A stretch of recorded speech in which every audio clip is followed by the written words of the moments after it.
moving on. Now we have Abhishek Gupta from T-Labs talking about what should be your MVP. And I'll let Abhishek explain what MVP is, and he'll take it from here. Thank you. I'll just take this mic. Is this working? Yeah.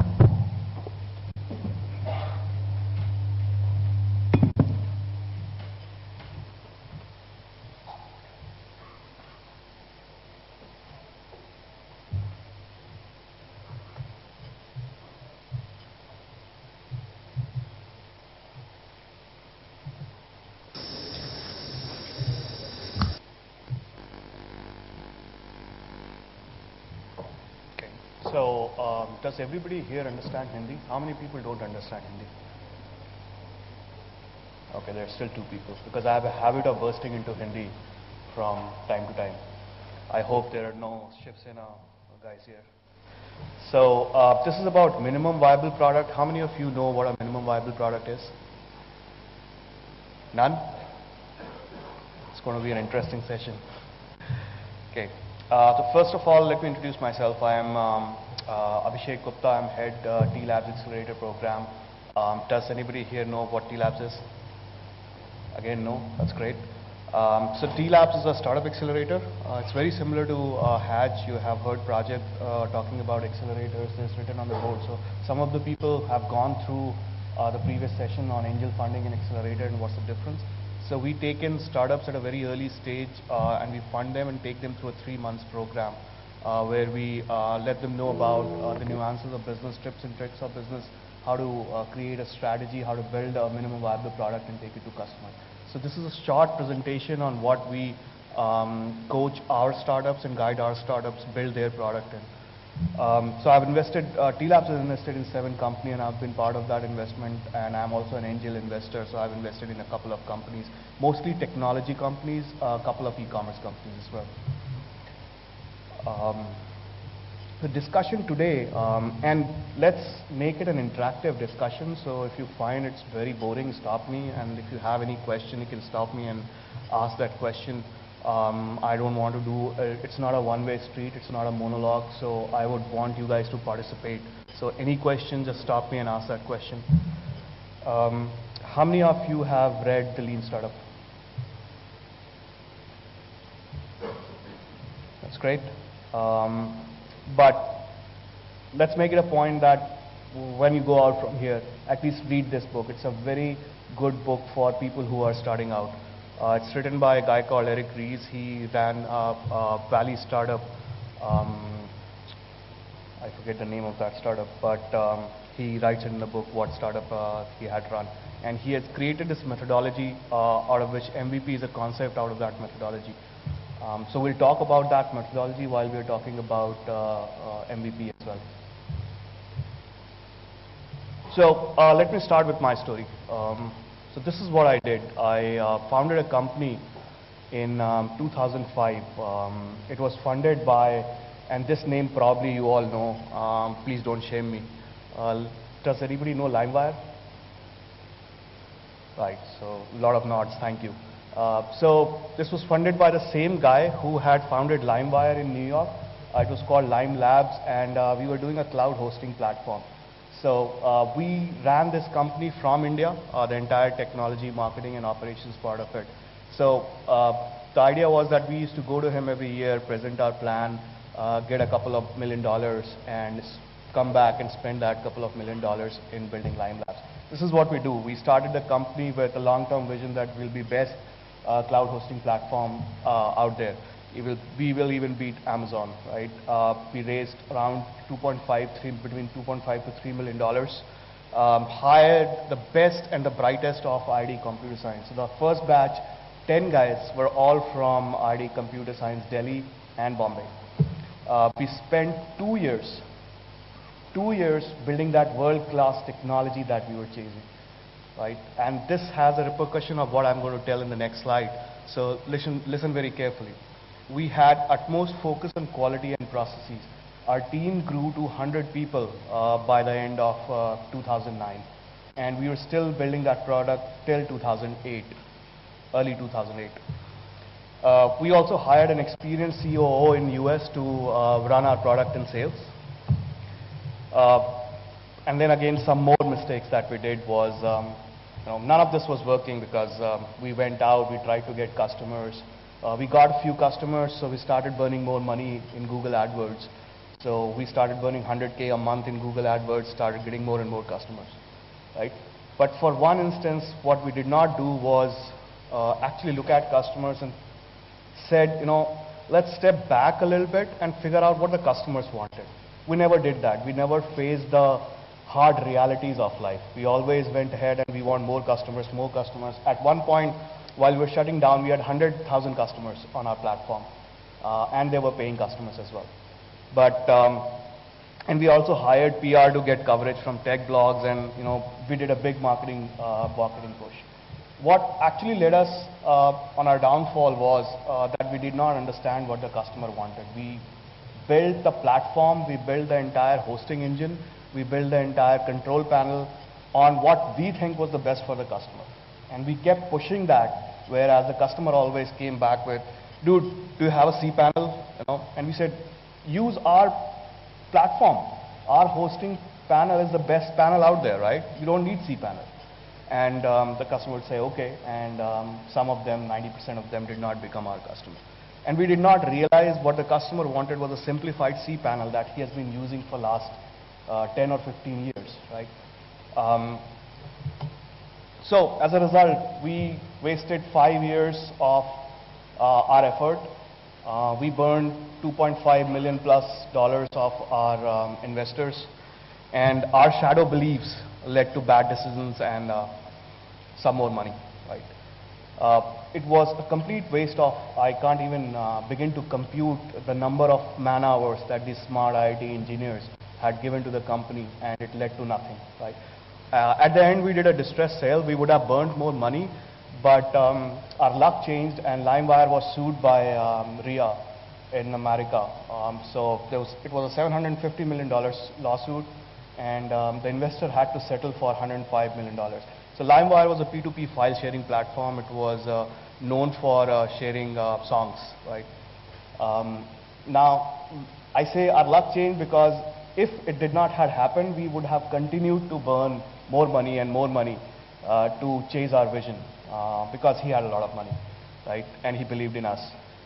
So this happened, and in one 8 hours long meeting starting from 8 p.m.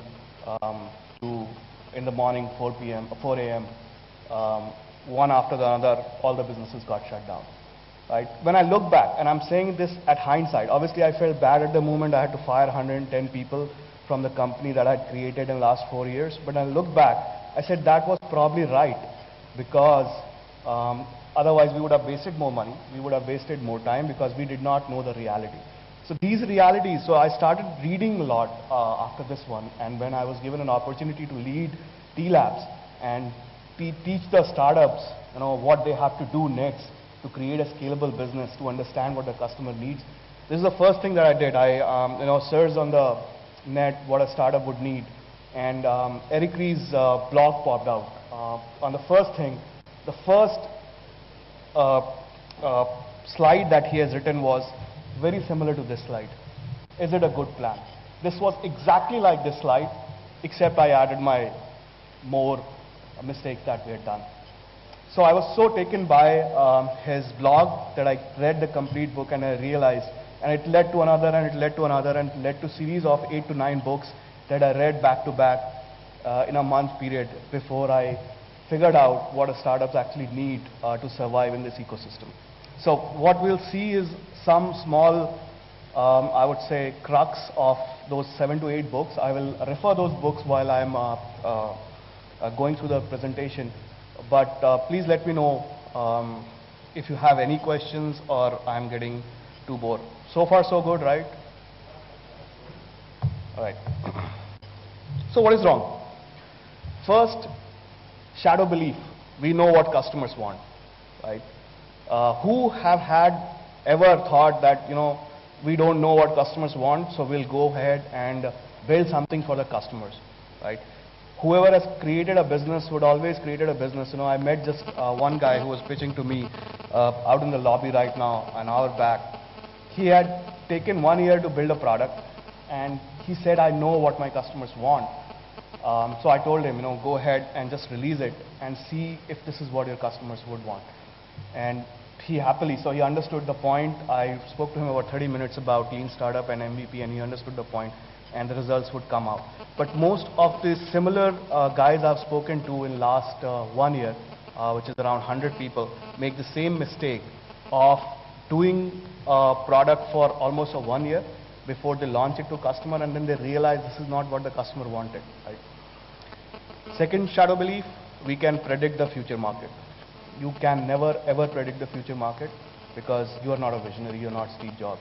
Even if Steve Jobs had said, predict the future market, I would have said probably nah. And the third is follow the plan. Right? A plan is necessary, but a plan will never predict what your startup is going to be or what your business is going to look like. Make a plan, but don't follow the plan. Change the plan according to what you are doing.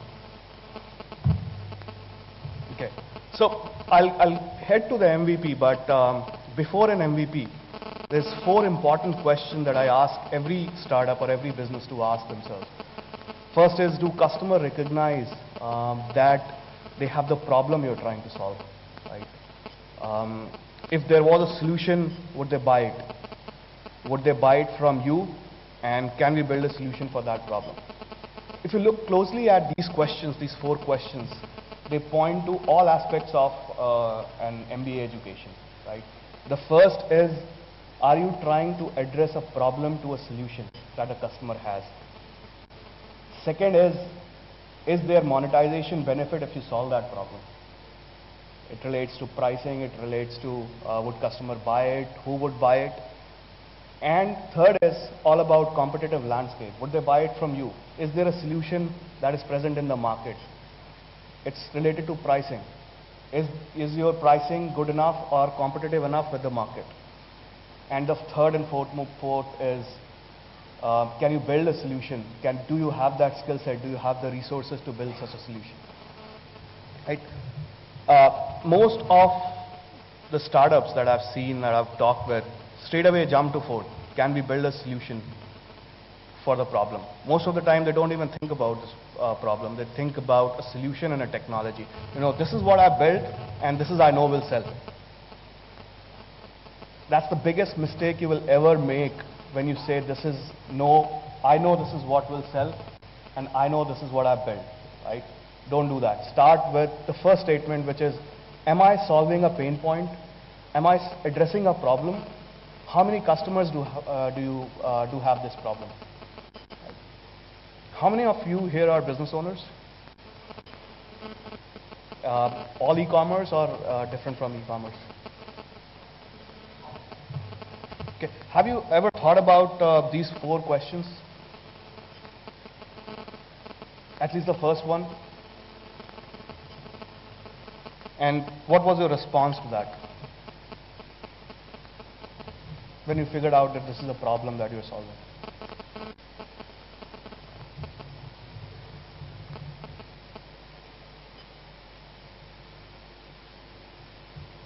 Anybody want to take that?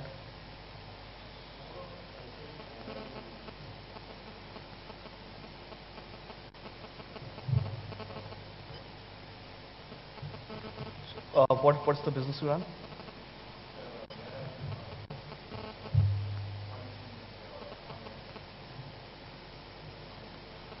So what is the problem that you discovered while you were running that online furnishing business, right?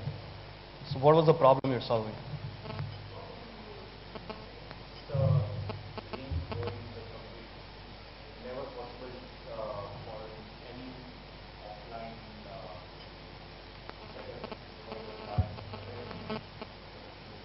Right, discoverability is a huge problem, right? You're solving that discoverability for him, that in a particular one single shop I can provide different kind of furnitures to my customer, right? That is the problem you're solving.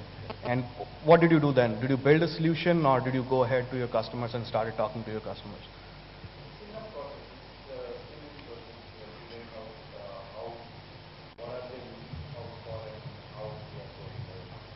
Okay. So let's jump right into it. what is an MVP? How long does it take typically, whoever has set up an e-commerce and online shop, how long does it take for you to create that online platform? Anybody? Why 3 months? Can you do quicker? Not quicker, as in faster. There's plenty of technology out there. OS Commerce, can you get somebody to install OS Commerce, a couple of plugins and get running in 1 week, 2 weeks? Right? Product catalog can be uploaded within a week, another week. Why don't you start with that? Yeah.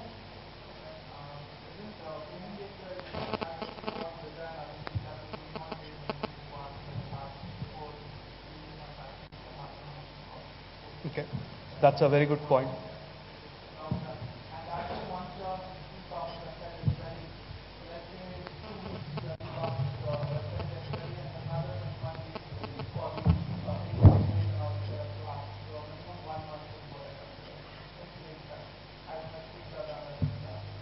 People have done in 2 to 3 days an e-commerce site, but not necessarily integrated with a payment gateway. So I know a startup who has been doing a business of 2 lakh rupees a month just because they created a Facebook page and they threw all the product catalog on the Facebook page. And they started attracting, obviously they basically they went to their friends and families and connections and networks and they said, guys, this is what we are doing. If you want a dress, call me, right? And we'll deliver that dress and you do a COD, cash on delivery. So what they have done here is they built an MVP, right? Without using technology. They use obviously Facebook, but without going into the innards of an e-commerce product or without figuring out a payment gateway. They just wanted to figure out what the market was because they were not sure. So what they're doing right now is they're bringing in young designers. There are a couple of designers from a Delhi institute. They're bringing in young designers and they're designing those dresses. They're putting up those dresses as product catalog and they're also getting some dresses from the boutique shops. Right? They did not know whether this idea will sell or somebody will buy dresses online or somebody will buy dresses from a boutique shop or from young designers. So they had to figure out an MVP to do it. They figured out an MVP in 3 days.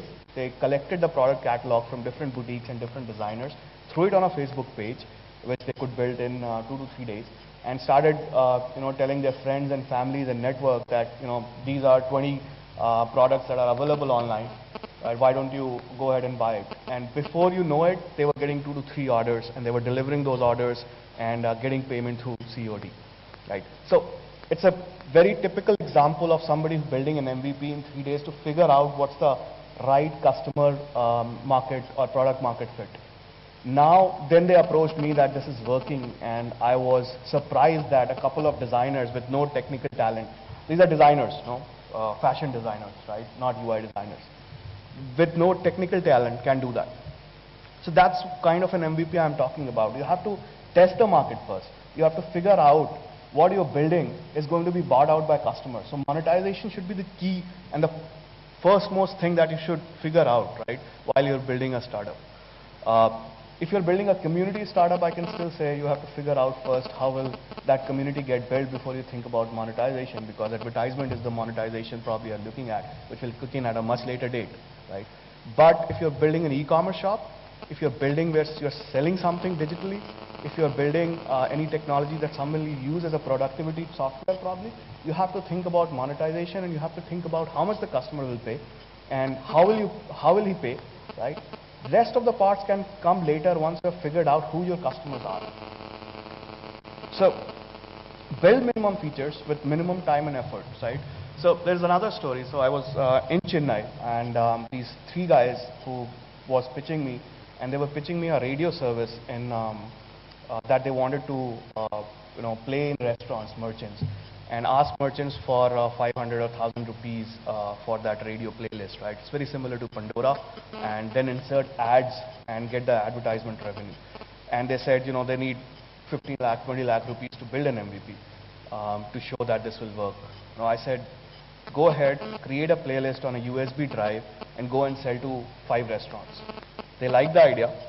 They went ahead in 2 weeks, they sold to 5 restaurants who were ready to play that USB song, and they played it, right? So here the question was whether the merchants, whether the restaurant owners, whether the spa owners would be interested in playing songs that these guys would stream online through a radio channel, right? They were already probably playing some kind of music, but would they pay for it, right?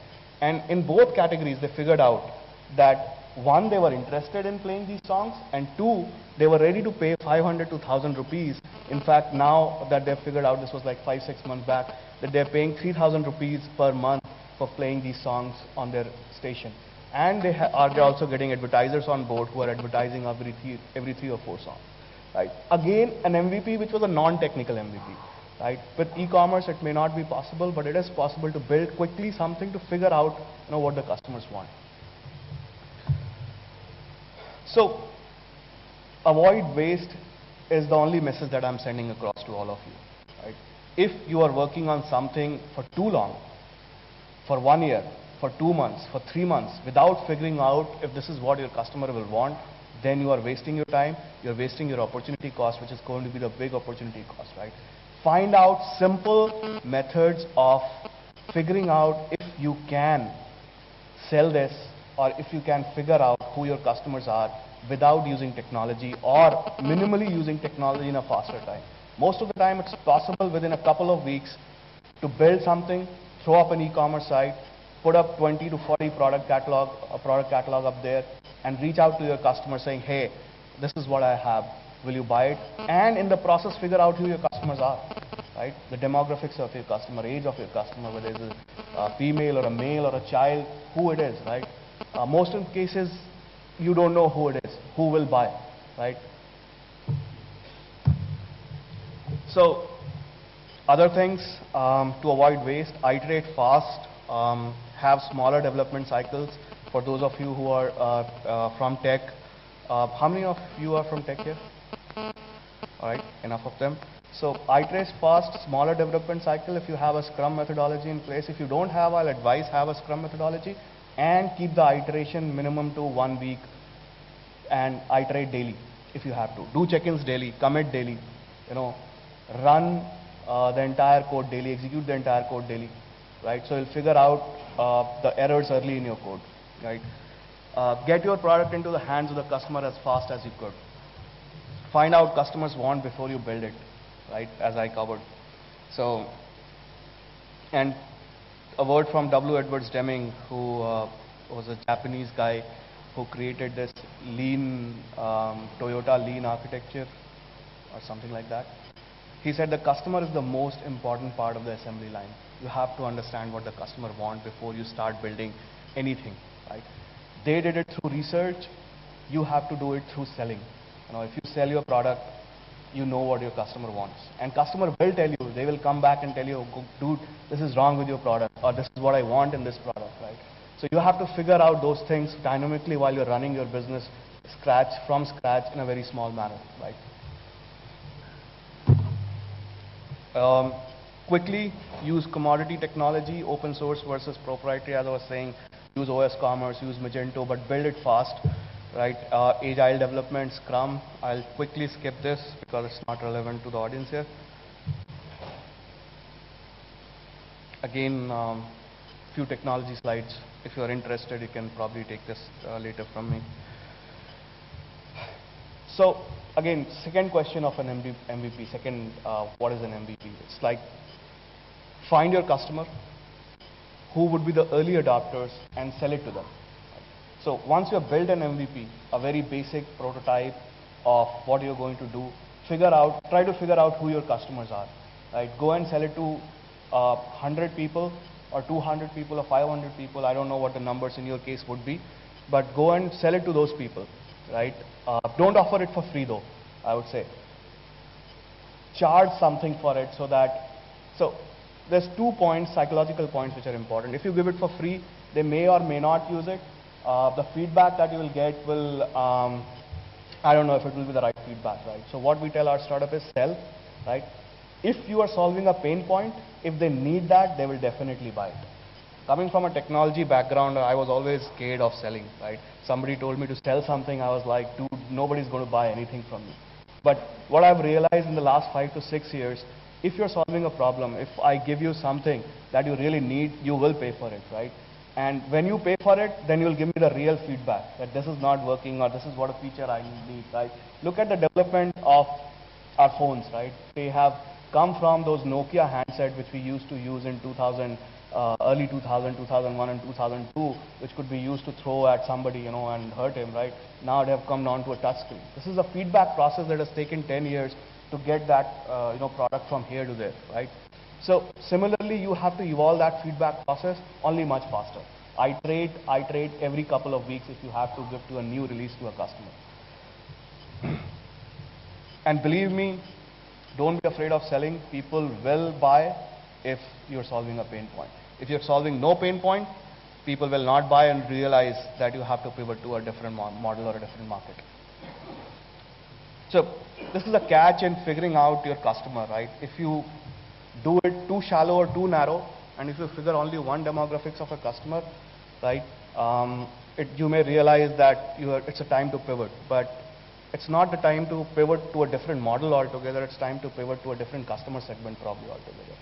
So it's a little bit, it becomes a mind game that you have to pivot to a different customer, different market, selling in Delhi versus Bangalore or selling in Mumbai versus Chennai, right? So you have to be smart enough to build that strategy that, I created a product which was probably good for mail, did not work in Delhi. Do the 5 RCAs, 5 why RCAs, ask your question why, and drill down to the deeper of why it did not sell.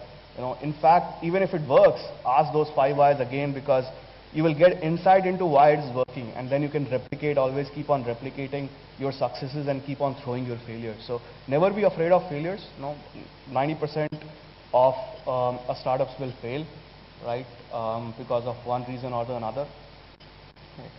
And whoever is starting up, the most probable outcome is failure. So never be afraid of failure.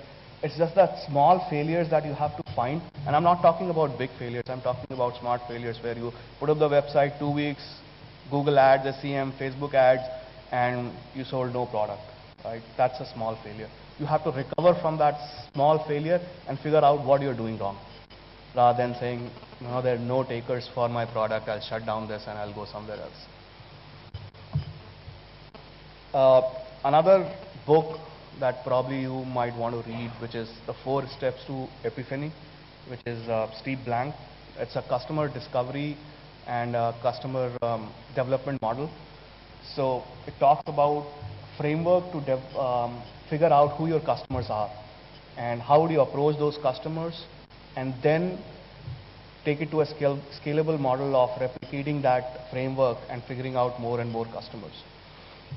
So it starts with building hypothesis, of businesses around of what you're doing. What are your leap of faith? Leap of faith is basically, I've created a fashion site. I know that customers will buy this fashion site. That's a leap of faith. It's a simple English sentence that says, customers will buy fashion accessories, right? But you don't know who, when, what, where, why, right? So that leap of faith you have to translate into objective matrix, right? From, okay, so I've launched this fashion accessory site, and I know that 5 customers will buy if I approach 100 customers through Google AdWords, right?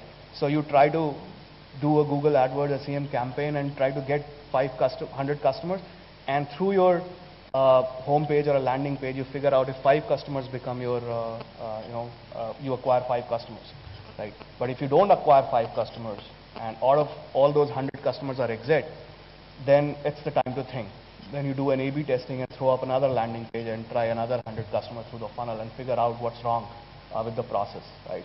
If the demographics is wrong. So test one thing at a time and either discard it or accept it. Right? You always test one thing at a time, right? One, testing your model, or testing your landing page, or testing your customer demographics. This is a simplified, so two of those guys who read 4 Steps to Epiphany realize that it's not an easy read. So 4 Steps of Epiphany is actually a series of lectures by Steve Blank. in a university. I think it was the one in the California, Stanford. But a couple of his students realized that it's not an easy read for a normal janta like myself. So they solved that and created another book called Cheat Sheet to Entrepreneur's Guide to Customer Development, a cheat sheet to 4 steps to epiphany. So probably if you want to skip that one in the first few lectures, if you get bored, go to this one. And it's cheaper as well. That book is hell of an expensive book. It's like 1,000 rupees or 1,500 rupees. Okay, I'll skip this part because, so as I was talking earlier, right, and I've seen this happen while I've run through my 7 startups in the accelerator program, that customers come back and they tell you, right, there are 2 kinds of feedback that you take from customers: implicit feedback and explicit feedback, right? Implicit feedback are everything I'm talking about that you learn from your customer, creating that core set of matrix that you get through your analytics or Google Analytics or whatever kind of analytics that you have built in your system, right? You have to have 4 or 5 core set of matrix that you will measure every time your customer is using your system. That's your implicit feedback. Explicit feedback, when you go out to the customer and you speak to the customer. So always speak to your first 100 customers and try to figure out what they want more, right? So there's a saying, right, that you deliver 1000% to the first 100 customer and then 100% to the next all the other customers. So follow that model, and that will lead to virality, which is word of mouth about your business.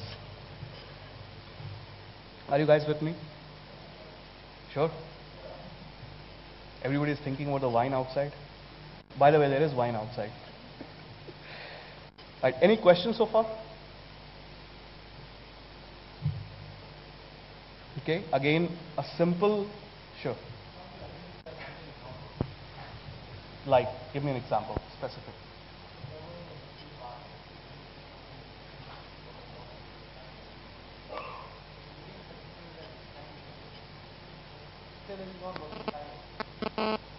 So, that's what I'm saying.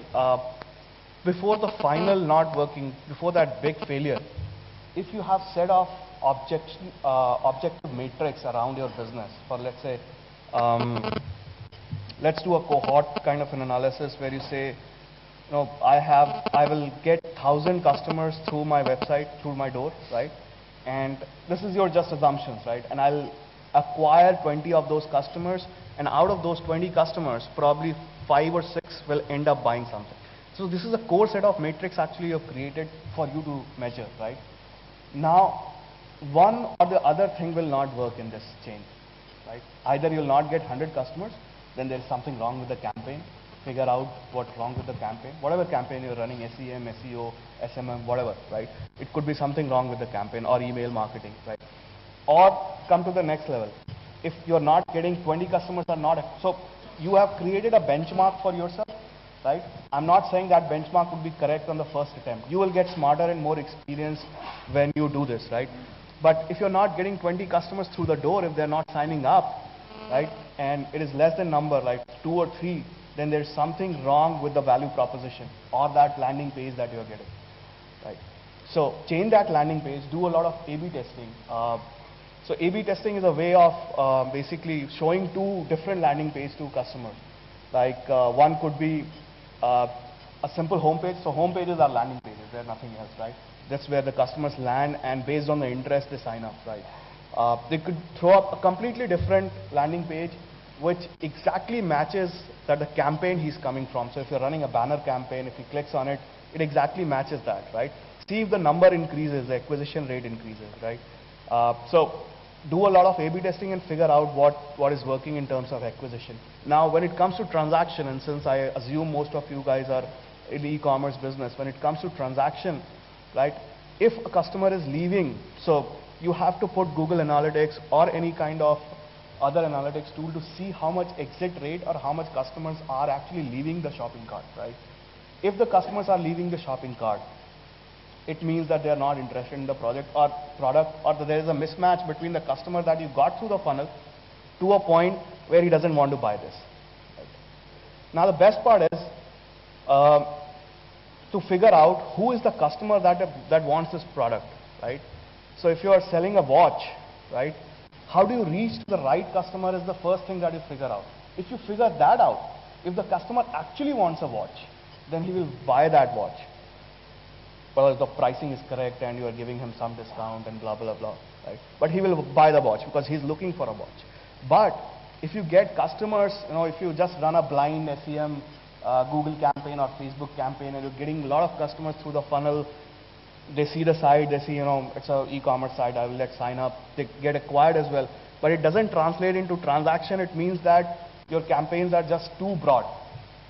Minimize the campaign, focus the campaign, target the campaign, try to figure out who is looking for a watch, right? You might have seen, so there are multiple concepts around it. You might have seen that if you're searching on Make My Trip for let's say a hotel in Mumbai, right?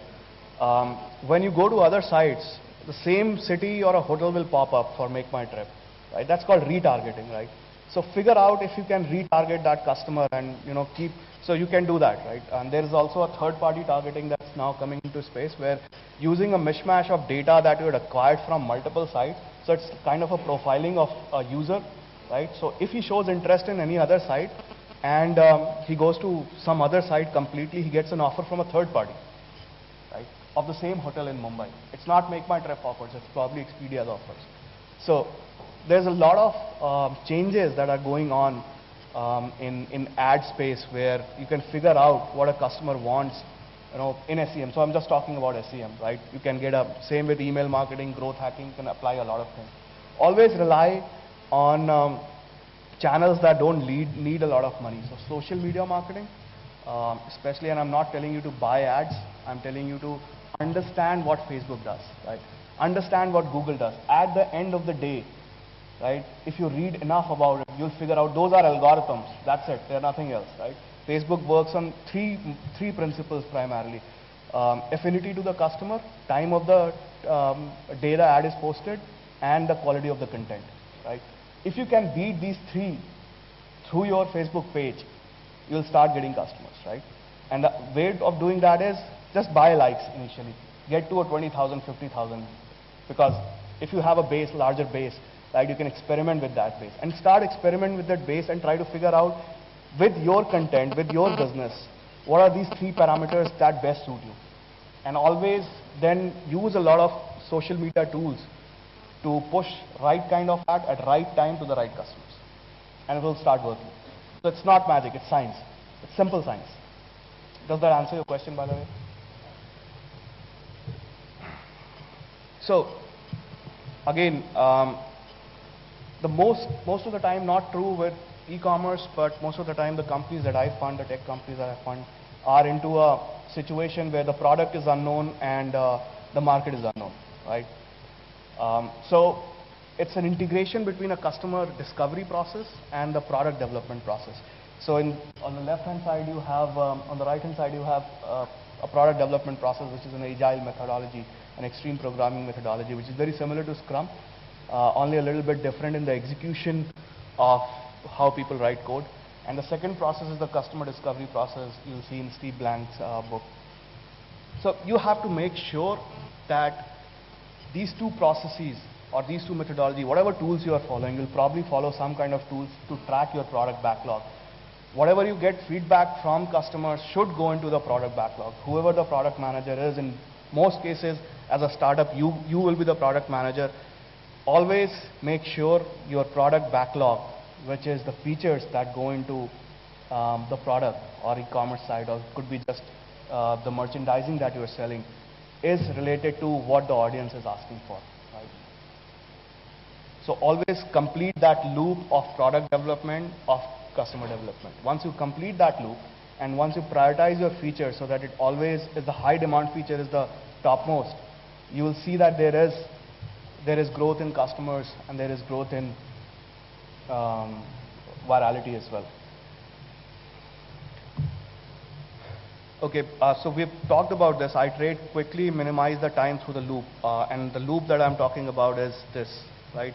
So if you have 1 to 2 weeks of loop through this cycle, which is, generate ideas, build a product, measure data, and learn from the data that you have, learn from the analytics that you have gathered. Or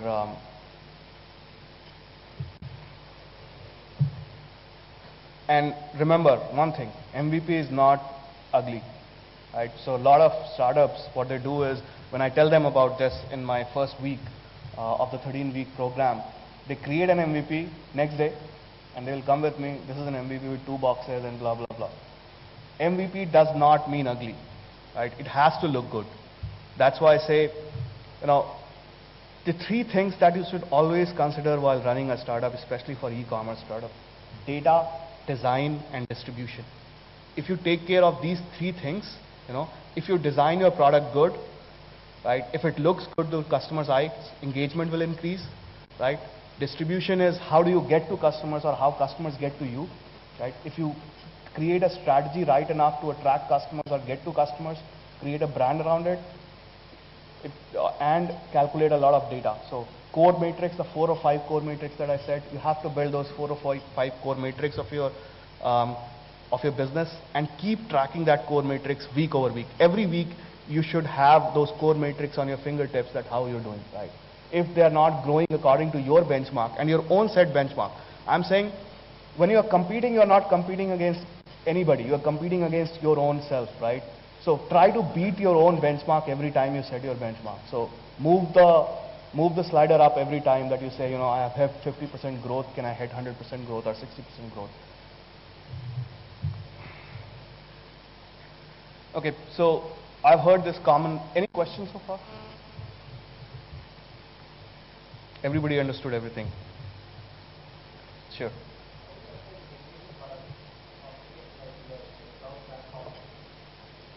So MVP has nothing to do with cloud platform. It's how you build your product. You said initially you were developing an application platform for cloud hosting. Right. So in that kind of a huge scenario. I didn't apply that. That's why I'm here. Okay. How will you apply retrospectively now? If you, on hindsight, how will you apply? Right. So what I will do is the control panel that we built for almost 2 years of managing the cloud hosting platform, right? I would probably use commodity technology, commodity hardware, right? Use cPanel or some kind of a similar control panel, a very easy control panel, and host this commodity technology, host the cloud application that we had built on this commodity technology and give it to the customer and realize whether this is what customers wanted. And I'll keep on improving based on the customer feedback, right? I'll make changes to cPanel or some variants of cPanel to see if the customer need that. In our example, the mistake that we had done was we did not go with Parallels and said, guys, we want to use your cPanel, we don't want to create another control panel for ourselves. We could have created that entire hardware and firmware infrastructure that we were doing anyway, right? And use control panel for everybody to manage that. Again, Amazon does not do this, but Amazon has put in a lot of money in building that cloud infrastructure. They have their own control panel. Sure. While you're bootstrapping, how do you handle things like regulation, taxation, corporate structure? You need to keep it simple, and at the same time you want it. Just don't. Forget about all of these things, right? See, if you don't have money, nobody will sue you, right? Not even the government. The government doesn't care if you don't have money. If you have 1 lakh in your bank account or 2 lakhs and you're trying to run a startup or even 10 lakh, don't worry about these things, right? If you have a lot of money, then separate your company and your personal finance. But it has to be an incorporated company entity. That is the scalable structure you would recommend as a basic. If you want to raise funds, if you want to bootstrap, you can do a partnership or a single person company. I don't know what's the name of that. But if you want to raise capital, it has to be a limited liability company. Right from the start. Right from the very beginning. How about LLPs? Would they, limited liability partnership, is that an easy structure to do? Just a private company is the best way to. Private limited company. All right, thanks. So that's a very good question about regulation. A lot of startups approach me about the problem with regulation and that this does not fit into the government regulatory framework and everything. Just go ahead and do it, right? If you become Flipkart, tax officials will come after you, government will come after you, but you will have become Flipkart by then, right? So a startup should not worry about regulation or legal. That's completely different, ball game if you are doing completely illegal, running a pawn site out of India, you will get jailed for that. So don't hold me in that case, right? But don't worry about those gray areas, right? For example, there was one company that I was talking to, and he's also an advisor in our startup accelerator. So they are officially running Rummy casino game in India and taking money for it, right? Because in our legal, online legal structure, though Teen Patti is illegal, poker is illegal, Rummy is not illegal, right? So he's running that, and he's getting a lot of money. He says, जिस दिन आएगा ये regulation rummy के लिए उस दिन बंद हो जाएगा धंधा, but तब तक तो चल रहा है. So as a startup, think about that. But if you become that big, like for example in this case Flipkart, right? Nobody is going to shut you down. It will be a handshake between government and you, and they'll try to figure out a middle path, right? So now Vodafone जाने वाला है यहाँ retrospective law की वजह से. Now government is going to charge them 1400 crores of rupees. They may, but it depends on India's condition, by the way.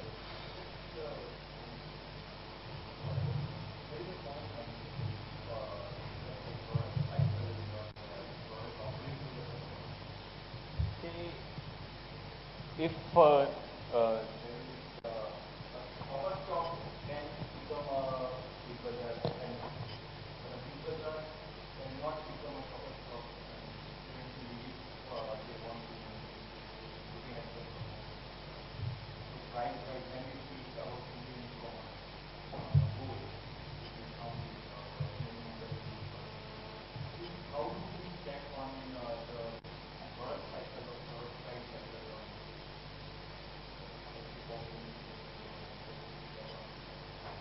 It's your personal vision, I think. I mean, whether you want to become a big bazaar or a shopper stop, whether you want to play in a luxury fashion or Flipkart. So figure out where is the market, right? That has to be done through research, obviously. There are two ways of doing research, a top-down approach or a bottoms-up approach. Top-down approach is like Gartner said this, or McKinsey said this, or my uncle said this, or my dog said this. The bottoms-up approach is calculating the market behind everything, right? So when you go on creating a product or doing a solution, a little bit of market research never hurts, but don't extend that market research to 3 months or 4 months, and don't do customer survey. In fact, use that time to build something, solution, and then give it to customers and figure out if there are enough customers that you can give it to, sell it to. But do that market research, but it depends largely on your vision, whether you want to become a shopper stop or a Flipkart or a Myntra. What do you want to sell? If you're good in clothes, sell clothes. If you're good in fashion, sell fashion. If you're good in shoes, sell shoes. Right? That's what you want to do, right, for the rest of your life, or till you find an exit and go buy an island.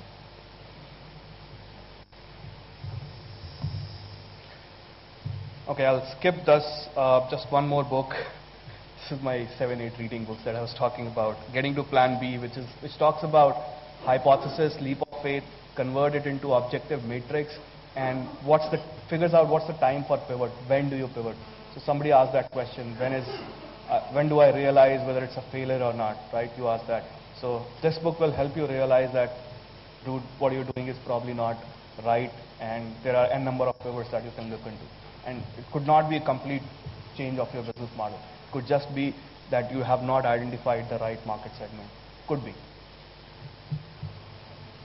So there's much more that I've left, but hopefully I've tried to cover a few things, and I hope that you will take a little bit things from this session.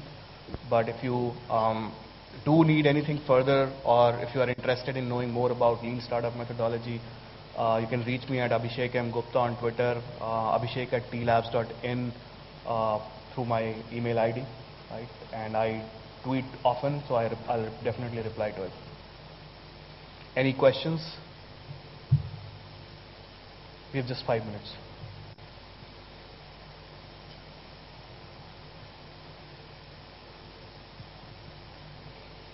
Yeah, I like to think of it as that I'm a very good teacher, so everybody understood everything.